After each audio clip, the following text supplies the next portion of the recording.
In 1580s London, a girl named Mary Frith was born, who would become the most notorious criminal and celebrated rebel of her era, not by conforming to what society expected of women, but by rejecting it entirely. She dressed in men's clothes when it was illegal, smoked tobacco in public when women weren't allowed, carried a sword and fought duels, performed on stage when theater was forbidden to women, and built a criminal empire as Moll Cutpurse, the queen of London's underworld, who trained thieves, fenced stolen goods, and even robbed a general during the English Civil War. Playwrights wrote plays about her while she was still alive. She appeared on stage herself in defiance of law, and when arrested by church authorities for wearing men's clothing, She pretended to be drunk during her forced public apology and continued dressing as a man the very next day. She lived openly with her dogs and parrot in a house filled with stolen treasures, negotiated with both criminals and police, and when she died at 74, an extraordinary age for a criminal, she left instructions to be buried face down, symbolizing how she'd lived her entire life upside down from social expectations.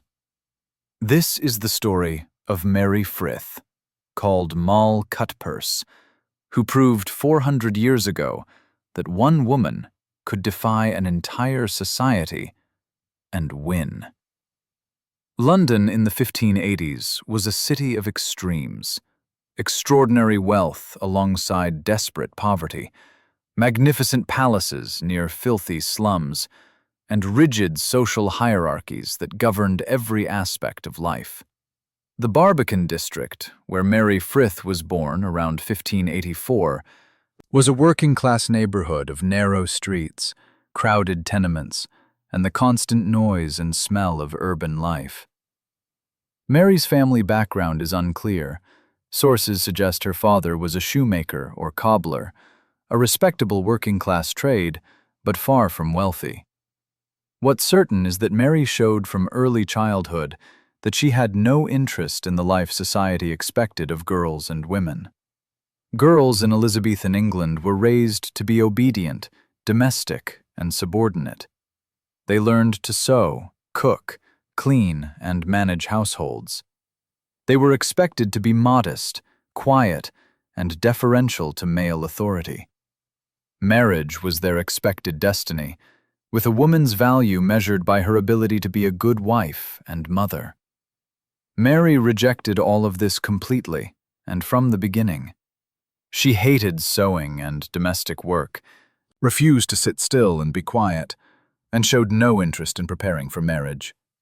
Instead, she wanted to run, fight, and explore the streets, activities reserved for boys. Most significantly, Mary began dressing in boys' clothing. This wasn't just personal preference, but violation of both law and deeply held social beliefs. Cross-dressing was illegal in England, considered a sin against God's natural order, and a threat to the fundamental distinction between male and female that structured all of society. But Mary didn't care about these prohibitions. She felt more comfortable, more herself, in masculine clothing. She could move more freely, fight more effectively, and be taken more seriously when dressed as a boy or man. The clothing was partly practical and partly identity, an expression of who she was rather than who society demanded she be. She learned to fight, studying the same sword and dagger techniques that boys and young men practiced. In the rough streets of London, where violence was common and law enforcement minimal, knowing how to defend yourself was survival skill. Mary became proficient with blades, confident in physical confrontation, and willing to fight when challenged. Her personality was aggressive, bold, and defiant. She hung around with groups of young men rather than with girls, participating in their activities, matching their behavior, and refusing to be excluded on grounds of sex. Some of these young men accepted her as one of them. Others were disturbed by a girl who acted like a boy. The nickname Moll was a common diminutive for Mary, often used for working-class women. Cutpurse would come later, referring to her criminal specialty, cutting the strings that attached purses to people's belts and stealing them. The full name, Moll Cutpurse, would become famous throughout London, representing both her criminal activity and her gender transgression. Her rejection of marriage was absolute and lifelong. She never married, never had children, and never showed any interest in romantic or sexual relationships with men, extraordinary for her era when virtually all women married. Whether she was lesbian, asexual, transgender by modern understanding, or simply uninterested in relationships is unknowable, but her consistent rejection of heterosexual domesticity was clear. By her teenage years, Mary, increasingly known as Moll, had established her identity. She dressed as a man, fought like a man, refused feminine roles, and was beginning to make her living through theft rather than through legitimate work available to women. She was becoming the person who would be both celebrated and condemned as Moll Cutpurse. The social context matters for understanding how radical Moll's choices were. This wasn't modern Western society with relatively flexible gender roles and legal protections for non-conforming people.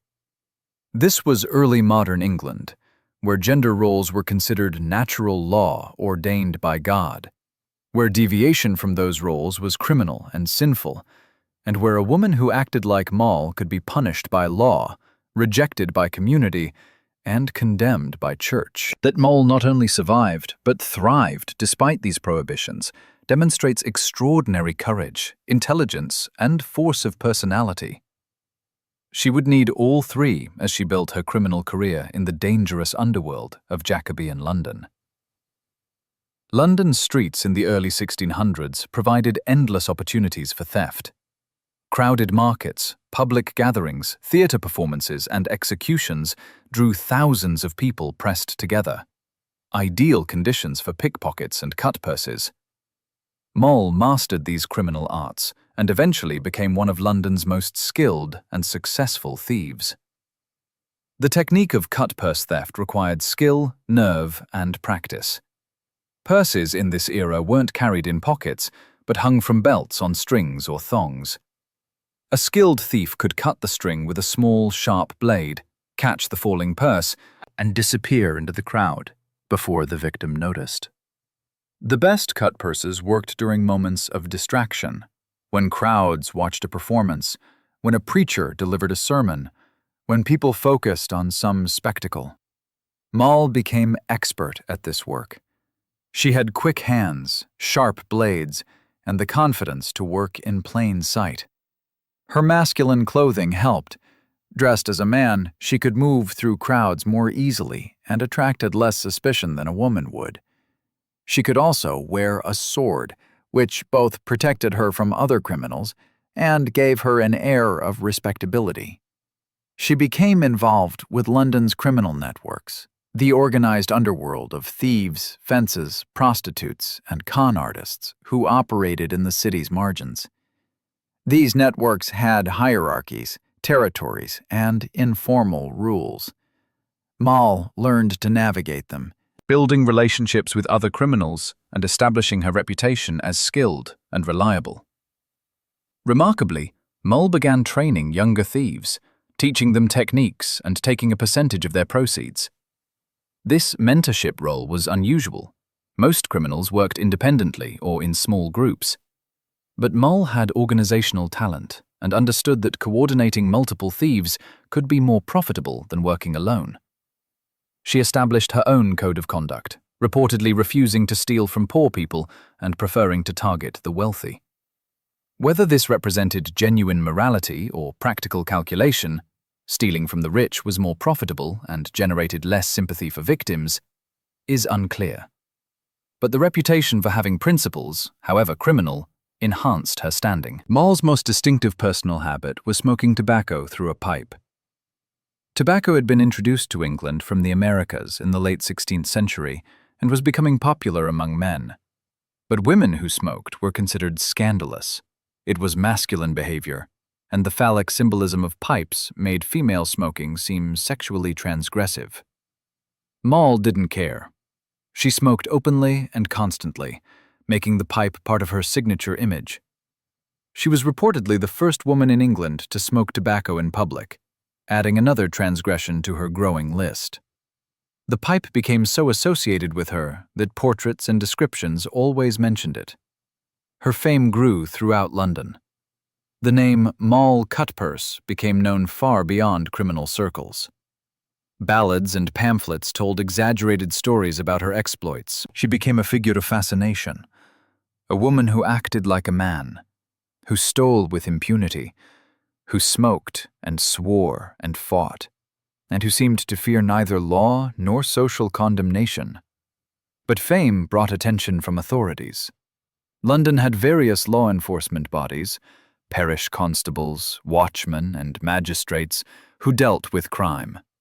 Moll was arrested multiple times for theft and for wearing men's clothing. She spent time in Bridewell Prison, an institution that held petty criminals and attempted to reform them through hard labor. Prison didn't reform Moll. She continued her criminal activities, using connections and possibly bribes to avoid serious punishment. The legal system of the era was corrupt and haphazard. Justice depended on who you knew, what you could pay, and luck. Moll learned to work this system, using money and connections to minimize consequences when caught. By her 20s, Moll Cutpurse was one of London's most notorious criminals, known for her skill as a thief, her masculine dress and behavior, and her defiance of all conventions. But her career was about to evolve in ways that would make her even more famous and influential. As Moll matured and accumulated capital from her thieving, she made a strategic transition that would define the rest of her career.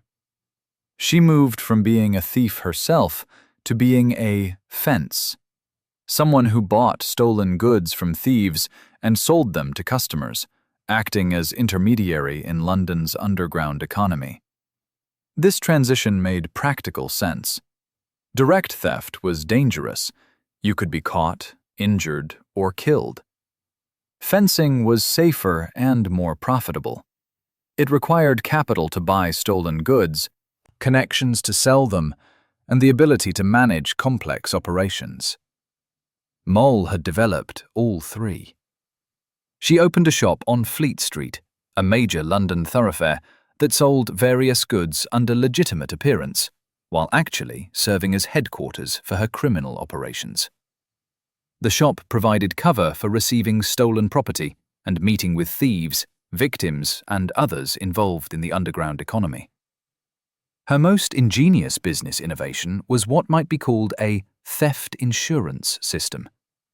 When someone had property stolen, they could come to Moll, describe what was taken, and pay her a fee. Moll would then locate the stolen goods, usually by contacting the thieves who had brought them to her, and return them to the owner for the fee. This system was brilliant. Victims got their property back for less than replacement cost. Thieves got paid for goods they'd otherwise have difficulty selling. Moll got fees from both sides without technically being caught with stolen property. And the system actually reduced crime in some ways. Thieves knew Moll would buy what they stole, making theft more predictable and less violent. The relationship with law enforcement was complex. Police and magistrates knew what Moll was doing, but tolerated it for several reasons. First, her system helped victims recover property, which made police look effective. Second, Moll provided information about serious crimes and criminals when it suited her, serving as informant. Third, she likely paid bribes to officials to overlook her activities. She became, in effect, a mediator in London's criminal economy, settling disputes between thieves, negotiating between criminals and victims, providing intelligence to authorities about truly dangerous criminals while protecting her own network. This role required diplomatic skill, knowledge of people and situations, and the respect of both criminals and officials. Her success made her wealthy. By the 1610s and 1620s, Moll was prosperous by any standard, owning property, dressing expensively, still in men's clothing, and living comfortably. She maintained her distinctive style, pipe, sword, masculine dress, but added the refinement that wealth allowed. She operated what amounted to an underground court, where criminals brought disputes for resolution. If two thieves quarreled over division of proceeds, if someone cheated in a criminal transaction, if territorial disputes arose, parties came to Moll for judgment. Her decisions were respected and enforced by the criminal community's informal but effective sanctions. The power she wielded was extraordinary for anyone, impossible for a woman by conventional standards. She commanded respect from hardened criminals, negotiated with law enforcement officials, and operated a sophisticated business empire, all while openly defying gender norms, living as she chose, and answering to no one.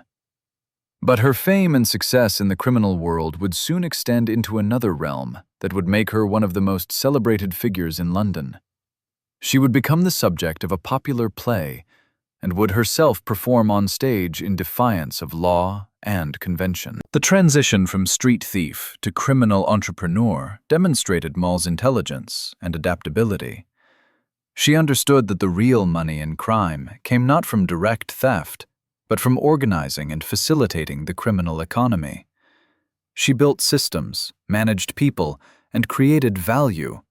Admittedly, criminal value, but requiring the same skills as legitimate business. Her shops and operations continued for decades, making her a permanent fixture in London's landscape.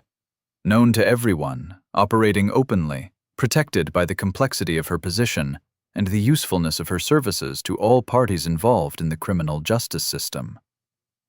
In 1611, playwrights Thomas Middleton and Thomas Dekker premiered a comedy called The Roaring Girl at the Fortune Theatre in London. The title character was clearly based on Moll Cutpurse, and the play depicted her as a heroic, witty figure who helped young lovers while confounding authorities and social conventions. The play was enormously popular, and Moll herself attended performances, becoming perhaps the first person to watch a play about themselves while they were still alive. But Moll didn't just watch. According to contemporary accounts, she appeared on stage during or after some performances, dressed in her typical masculine attire, playing a lute and singing songs. This was scandalous on multiple levels. Women were forbidden from performing on stage in English theatre. All female roles were played by boy actors. For Moll to appear on stage violated this prohibition while also flaunting her cross-dressing. The performance was reportedly deliberately outrageous. Moll sang bawdy songs with sexual content that would have shocked respectable audiences, while delighting the rougher elements in attendance. She played the lute skillfully. She was apparently genuinely talented musically, demonstrating that she was more than just a criminal, but a person of various abilities. The complexity of the situation was remarkable. Here was a real criminal who had become a fictional character in popular entertainment, who then appeared as herself to blur the line between fiction and reality. The play portrayed Moll sympathetically, as someone whose rejection of feminine roles was heroic rather than criminal, and her actual appearances reinforced that image. Middleton and Dekker's play presented Moll as roaring girl, a term for women who rejected conventional femininity, were loud and assertive, wore masculine clothing, and generally refused subordination. The play suggested that such women, far from being threats to social order, were more honest and virtuous than many who conformed to hypocritical social expectations. The play's Moll was witty, brave, and principled. She helped young lovers thwart their parents' mercenary marriage plans. She exposed fraud and hypocrisy among supposedly respectable citizens. She was loyal to friends and defiant toward unjust authority. While the play acknowledged her criminal activities, it portrayed them as less morally problematic than the legal corruption and exploitation practiced by respectable society. This theatrical celebration of Moll enhanced her fame enormously. Theatre was mass entertainment in London, reaching audiences across social classes. The Roaring Girl made Moll Cutpurse a celebrity, known to people who had never encountered the criminal underworld directly. She became a cultural icon, representing rebellion against social constraints. The relationship between the real Moll and the theatrical Moll was interesting. The play exaggerated and romanticized aspects of her life, while capturing genuine elements of her personality and behavior. The real Moll was indeed witty, defiant, and unconventional. Whether she was as virtuous as the play suggested is more questionable. She was still a career criminal who profited from theft. But Moll understood the value of good publicity. Her appearances at the theatre and her cultivation of her public image showed strategic intelligence. Being famous as a romantic rebel was safer and more profitable than being known simply as a dangerous criminal. The play helped create a legend that protected the reality. Her musical talent was apparently genuine. Multiple sources describe her skill with the lute and other instruments, her good singing voice, and her knowledge of popular songs. This cultural sophistication complicated stereotypes about criminals as ignorant and brutish. Moll was intelligent, culturally engaged, and talented, qualities that made her harder to dismiss as mere criminal. The theater episode demonstrated Moll's understanding that power included cultural power, the ability to shape how people perceived you. By participating in her own theatrical representation, she influenced the narrative, ensuring that her version of her story circulated alongside official condemnations. Moll's theatrical appearances and increasingly public profile brought her to the attention of church authorities, who had jurisdiction over moral offenses in addition to the secular court's jurisdiction over crimes. In 1612, she was arrested and charged with multiple offenses, including wearing men's clothing, public indecency, and appearing on stage, all violations of both law and religious doctrine. She was sentenced to perform public penance at St. Paul's Cross, an outdoor pulpit beside St. Paul's Cathedral, where religious sermons were preached to large crowds. Public penance was a form of punishment designed to humiliate offenders and demonstrate the power of church and social order over individual transgression. The penitent was expected to wear white sheets, confess sins publicly, and express genuine repentance. Moll's penance, however, became another performance. According to contemporary accounts, she appeared at St. Paul's Cross on the appointed Sunday, but she was conspicuously drunk. Whether she was genuinely intoxicated or faking is unclear, but the effect was to make mockery of the proceedings. She wept dramatically, confessed her sins in exaggerated terms, and generally turned the solemn occasion into theater.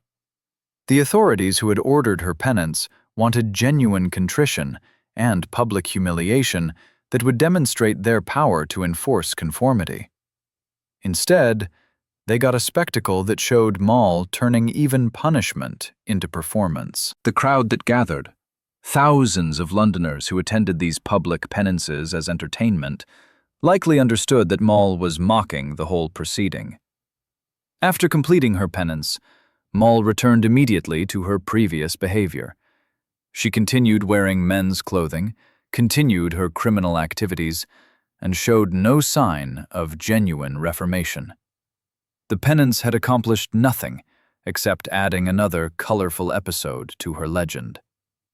This defiance of church authority was particularly significant. The early 17th century was a period of intense religious conflict in England. Puritan reformers wanted to enforce strict moral codes, eliminate Catholic practices, and create a godly society of disciplined, obedient people. They saw figures like Moll as everything wrong with England, immoral, disobedient, and contaminating others through bad example. Moll's ability to endure church punishment and return unchanged suggested that church authority had limits. You could force people to perform penance, but you couldn't force genuine repentance or behavioral change. This limitation of religious power over individual conscience would become increasingly important as England moved towards civil war between religious factions. Moll became a symbol of resistance to Puritan morality. In a city where many resented Puritan attempts to control behavior, close theaters, ban festivities, and enforce sexual morality, Moll represented the possibility of simply refusing to comply. Her continued existence and success, despite church condemnation, demonstrated that alternative ways of living were possible. The gendered dimension of church persecution was significant. Church authorities were particularly concerned with controlling women's bodies, sexuality, and behavior. Women who transgressed sexual norms, who asserted independence, or who rejected feminine subordination were seen as threats to divinely ordained order. Moll's cross-dressing and masculine behavior represented the ultimate female transgression, rejection of the fundamental distinction between male and female. By surviving church persecution and continuing unchanged, Moll achieved a kind of victory. She demonstrated that even powerful institutions couldn't force conformity from someone determined to resist. This was dangerous precedent in a society built on hierarchies of power and expectations of obedience. Her legend grew further. She was now not just a criminal and theatrical figure, but a religious rebel who had defied church authority and won. Each attempt to control or punish her seemed to make her more famous and more powerful, not less. The English Civil War broke out in 1642, dividing the nation between supporters of King Charles I, Royalists, and supporters of Parliament, parliamentarians. The conflict had religious, political, and economic dimensions, but at its core was a struggle over who would control England: the monarch claiming divine right, or the elected parliament claiming to represent the people. Moll sided with the Royalists. This choice made sense for several reasons. She despised Puritans, who dominated the parliamentary side and represented everything she hated: moral strictness, opposition to theater and entertainment, condemnation of her lifestyle. The Royalists, while hardly permissive, were more tolerant of the kind of urban life Moll thrived in. The most famous episode of Moll's involvement in the Civil War was her robbery of General Thomas Fairfax, commander of Parliament's New Model Army. The story, reported in multiple contemporary sources, though details vary, claimed that Moll and accomplices ambushed Fairfax on Hounslow Heath, a notorious location for highway robbery west of London. According to the accounts, Moll shot and wounded Fairfax's horse, forcing him to stop. She then robbed him of a substantial sum of money, some sources say £250, an enormous amount. She and her accomplices escaped, leaving the general humiliated and minus a significant sum. Whether this robbery actually occurred exactly as described is debatable. The story might be exaggerated or even invented, but it circulated widely and became part of Moll's legend. The daring female criminal who robbed the parliamentary general, combining criminality with political statement. If the robbery happened, it was extraordinarily bold and dangerous. Robbing anyone was risky. Robbing a powerful military commander during wartime was potentially suicidal. This wasn't just crime, but arguably treason against Parliament's government. That Moll would take such a risk suggests either great daring or great recklessness, possibly both. The robbery's political dimension mattered. Stealing from Fairfax wasn't just crime for profit, but resistance to parliamentary authority. For Royalist sympathizers, Moll became a hero, striking at their enemies. For parliamentarians, she became an even more dangerous criminal who deserved harsh punishment. Following the robbery, Moll was eventually captured and imprisoned in Newgate Prison, London's main criminal jail. Newgate was notorious for its horrific conditions: overcrowding, disease, violence, and corruption. Prisoners with money could buy better treatment. Those without suffered terribly. Moll, having accumulated wealth over decades of criminal activity, had resources to make her imprisonment more bearable. The Civil War period was chaotic, with normal law enforcement disrupted and attention focused on military conflict. This chaos probably helped Moll evade capture initially and might have influenced her eventual treatment by authorities. During wartime, dealing with a famous criminal woman was lower priority than fighting the war. Moll's imprisonment in Newgate marked a turning point. She was now in her 50s or 60s, old by 17th century standards, and facing serious charges. The robbery of Fairfax, combined with her decades of criminal activity, meant she faced potential execution, or at minimum, lengthy imprisonment. But Moll had one more resource to deploy: her money and connections. The Civil War episode showed Moll operating at the highest levels of political conflict, not just as criminal, but as political actor choosing sides in national struggle. Her choice of the royalist cause connected her criminal identity to political resistance, making her simultaneously criminal and rebel. Whether she was genuinely committed to royalist principles or simply hated Puritans is unknowable. But her actions during the war demonstrated that her defiance extended beyond personal lifestyle choices to active resistance against the political forces trying to transform England into a more controlled, moral, and godly society. Newgate Prison in the mid-17th century was a hell on earth. Built in the 12th century and repeatedly expanded, it held hundreds of prisoners in crowded, unsanitary conditions. Disease was rampant. Typhus, smallpox, and other infections spread quickly in the overcrowded cells. Violence among prisoners was common, and guards were brutal. Many prisoners died before trial or execution. But Newgate operated on a corrupt system that allowed wealthy prisoners to buy better treatment. Guards charged fees for everything: better cells, adequate food, removal of chains, visits from family, and, ultimately, release. For prisoners with money, Newgate was tolerable. For those without, it was torture. Moll had money. Over decades of successful criminal enterprise, she had accumulated substantial wealth. She used this wealth to ensure her imprisonment was as comfortable as possible under the circumstances. She paid for private quarters rather than communal cells, for decent food rather than prison slop, and for removal of the heavy chains that normally shackled prisoners. More importantly, she hired the best lawyers available and used her connections with powerful people to negotiate her release. The legal and political situation was complex.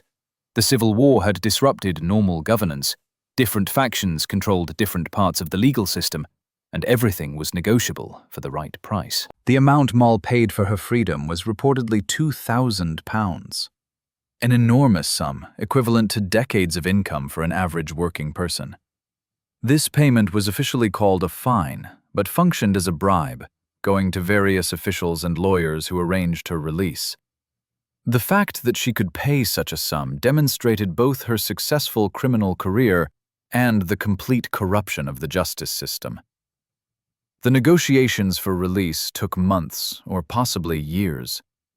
Moll remained imprisoned during this time, enduring Newgate's conditions even with the improvements money could buy.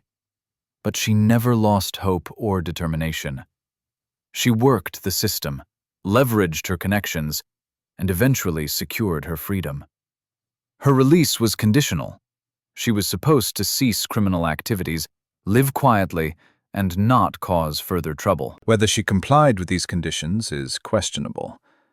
She was now elderly by 17th century standards, probably in her 60s, and her criminal career necessarily changed as she aged, but there's no evidence she genuinely reformed or regretted her life.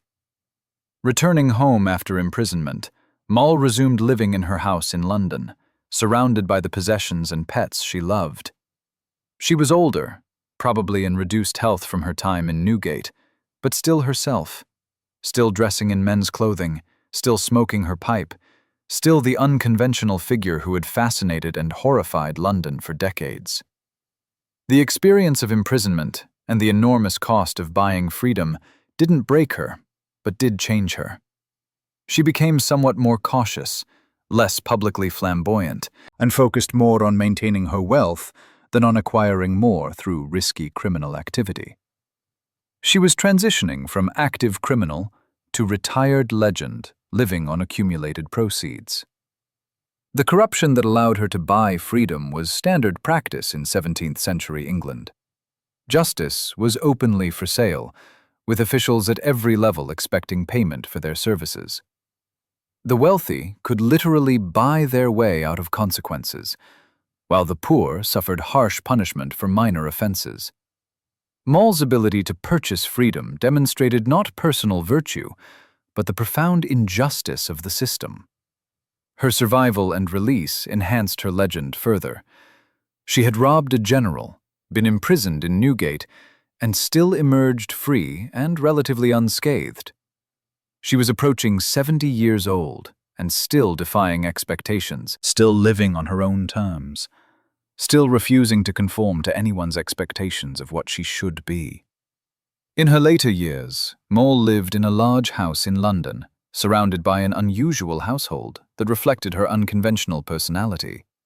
Most notably, she kept numerous dogs. Sources mention anywhere from 3 to a dozen or more, that she treated with extraordinary affection and care, unusual for the era when animals were generally viewed more functionally than as companions. Moll's relationship with her dogs went far beyond normal pet keeping. She reportedly allowed them to eat at her table, sharing her meals with them as though they were human companions. She dressed them in clothing, spoke to them constantly, and treated them with the kind of care and attention that most people reserved for children. This behavior was considered bizarre and excessive by contemporary standards. The dogs served multiple purposes. They were companions for a woman who had never married or had children, and who lived largely apart from normal family structures. They were protection. Large dogs could guard her house and person. And they were statement. Another way Moll defied convention by creating a household unlike anyone else's. She also kept a parrot, described in contemporary accounts as remarkably foul-mouthed. The bird had apparently learned to curse and use profane language, likely by mimicking Moll herself. The swearing parrot became another colorful detail in the legend, a pet that matched its owner's transgressive personality. Her house was described as a kind of museum or curiosity cabinet, filled with unusual objects she had acquired over decades, stolen goods she had chosen to keep rather than sell, gifts from associates, peculiar items that caught her fancy. These collections reflected her long criminal career and her eclectic interests. She maintained friendships with various figures from London's underworld and from more respectable society who found her fascinating. These friendships demonstrated that, despite her criminal life and unconventional behavior, Moll was capable of loyalty and deep connections with others. She wasn't a sociopath, but someone who chose crime and unconventionality while maintaining genuine human relationships. Contemporary accounts describe her in old age with a mixture of mockery and grudging respect. She was clearly seen as eccentric: the swearing parrot, the dogs eating at the table, the masculine dress on an elderly woman, but also as formidable. Even in old age, Moll commanded respect. She had survived imprisonment, had wealth, and had created a life entirely on her own terms. There was something poignant about her household of animals and objects. She had chosen freedom over conventional domestic life. No husband, no children, no family in the traditional sense. Instead, she created an alternative family of pets and possessions, relationships of her choosing rather than social obligation. Her later years showed aspects of her personality less visible during her active criminal career. She was capable of tenderness toward her animals, of creating a comfortable home, of enjoying quieter pleasures than theft and defiance. But even these quieter activities were unconventional. The way she related to her pets, the nature of her household, the company she kept. The household also represented her success. She owned substantial property, lived comfortably, and could afford to maintain pets and possessions. For someone from working-class origins who had spent a lifetime in crime, this comfortable old age was achievement. She had beaten the odds. Most criminals died young, poor, and forgotten. Moll had survived to old age with wealth and fame. Her home became something of a curiosity itself, with people sometimes visiting to meet the famous Moll Cutpurse and see her peculiar household. She had become a tourist attraction in her own lifetime, another way she had transformed criminal notoriety into cultural celebrity. In 1659, Moll's health began to fail. She was suffering from dropsy, what we would now call edema, the accumulation of fluid in body tissues, often associated with heart or kidney failure. In the 17th century, dropsy was incurable and usually fatal. Moll, now in her mid-70s, recognized she was dying. Characteristically, she took control of her death and funeral arrangements while still alive. She planned her funeral with the same attention to detail and unconventional flair that had marked her entire life. Most remarkably, she instructed that she be buried face down rather than face up, as was traditional. The face-down burial was symbolic and deliberate. It represented how she had lived her entire life, upside down from social expectations, contrary to normal order, inverted from conventional morality. In death, as in life, she would literally be the opposite of what society expected. This final gesture of defiance ensured her legend would persist beyond her death. She prepared a will, distributing her considerable wealth.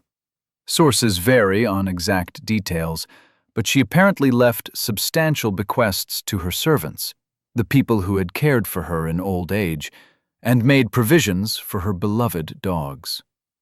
The fact that she included animals in her will was unusual and reflected her genuine affection for them.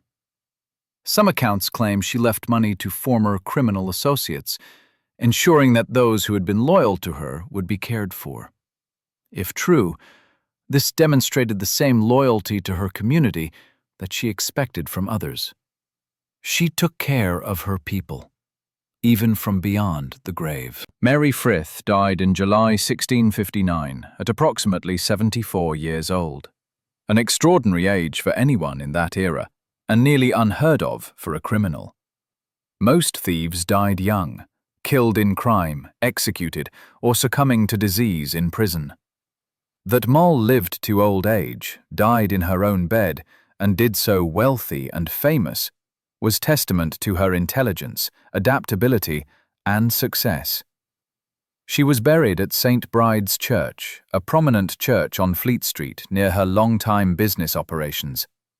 The burial in consecrated ground suggests she had maintained enough respectability, or paid enough money, to be accepted for Christian burial, despite her criminal life and unconventional behavior.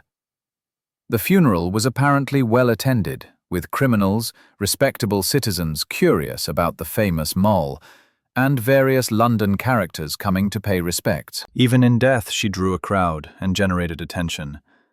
She remained spectacle to the end. Her grave at St. Bride's survived until 1666, when the Great Fire of London destroyed the church and much of the surrounding area. The fire consumed her burial site, leaving no physical marker of her grave. In a sense, this was fitting. Moll had always been more legend than physical presence, and the destruction of her grave enhanced rather than diminished her mythic status. The final testament, both the will and her instructions for face-down burial, demonstrated that Moll maintained her defiant, unconventional identity to the very end. She didn't repent on her deathbed, didn't conform in her final hours, didn't ask forgiveness for her life. She died as she had lived, on her own terms, according to her own values, refusing anyone's judgment but her own. Her death marked the end of an extraordinary life, but the beginning of an enduring legend. The story of Moll Cutpurse would be told and retold for centuries, inspiring plays, novels, and historical studies. She had become immortal through the power of her story. The woman who refused to be what society demanded, and who succeeded spectacularly in living according to her own definition of who she was. More than 350 years after her death, Moll Cutpurse remains a fascinating and contested figure whose life raises profound questions about gender, crime, freedom, and social control.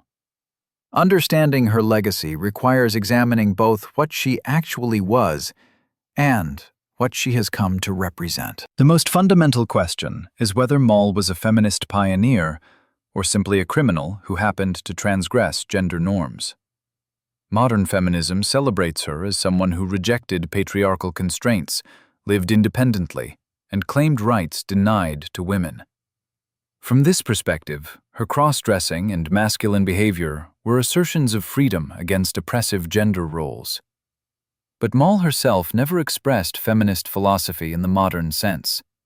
She didn't advocate for women's rights generally or try to change society to benefit all women. She simply lived as she chose, apparently unconcerned with broader social change. Her transgression was personal rather than political. She wanted freedom for herself, not for women as a class. Yet her life had political implications, whether she intended them or not. By demonstrating that a woman could live independently, dress as she chose, work in masculine occupations, and defy social expectations, she proved such life was possible. Her very existence challenged the ideology that claimed women were naturally suited only for domestic subordination. Her criminal career complicates moral evaluation. She stole from people, fenced stolen goods, and profited from theft. These activities harmed victims and violated law and morality. Celebrating Moll requires either accepting that crime can be justified when law is unjust, or separating her gender transgression from her criminality and celebrating the former while condemning the latter. The reality is probably that her criminality and her gender transgression were inseparable. Women in her era had extremely limited legal economic opportunities. Domestic service, prostitution, and marriage were essentially the only options for working-class women. Moll chose crime over these alternatives, and crime gave her the independence and wealth that made her unconventional life possible. Her representation in English literature has evolved over centuries. The 17th century play The Roaring Girl portrayed her sympathetically as a spirited rebel. Later Victorian accounts often moralized about her immorality and tragic end. 20th and 21st century treatments have increasingly seen her as proto-feminist, challenging patriarchy. Why does her story appeal to modern audiences in Norway, Switzerland, North America, and elsewhere? Partly because it's a compelling narrative, an unconventional individual defying powerful social forces. Partly because issues of gender identity and sexual orientation that Moll's life raises resonate with contemporary concerns. And partly because the story celebrates individual freedom against social control, a value these societies profess. Her life also illuminates historical realities about gender, law, and social order in early modern England. The fact that cross-dressing was criminal offense reveals how seriously society took gender distinctions. The prohibition on women performing on stage reflected deep anxiety about women speaking publicly and displaying themselves. Moll's ability to violate these rules and survive showed that enforcement was inconsistent and negotiable. The question of Moll's gender identity in modern terms is impossible to answer definitively. Was she transgender, lesbian, non-binary? Simply a woman who preferred masculine clothing and activities? We don't have the language or concepts she would have used to describe herself, and imposing modern categories on historical figures is always problematic. What we can say is that Moll rejected the gender role assigned to her, lived in ways typically reserved for men, and apparently felt more comfortable and authentic in masculine presentation. Whatever the precise nature of her identity, it clearly didn't fit the binary categories her society insisted on. Her legacy, ultimately, is this. Moll Cutpurse proved that one person, even a working-class woman in patriarchal society, could refuse the identity assigned to them and create their own. She paid prices for this freedom: social condemnation, legal persecution, imprisonment. But she never surrendered. She lived 74 years as herself, rather than as who society demanded she be. The face-down burial perfectly symbolized her life and legacy. She spent her entire existence inverting social expectations, turning conventional morality upside down, and living backward from the prescribed path. She was buried as she lived, contrary to convention, defiant to the end, and absolutely herself. Moll Cutpurse's story endures because it speaks to timeless human desires for freedom, authenticity, and the right to define yourself rather than accept others' definitions. Whether we call her criminal, rebel, transgender pioneer, or simply extraordinary individual, she remains unforgettable. The woman who refused to be a woman in the way her world demanded, and who won that refusal through courage, intelligence, and sheer force of will.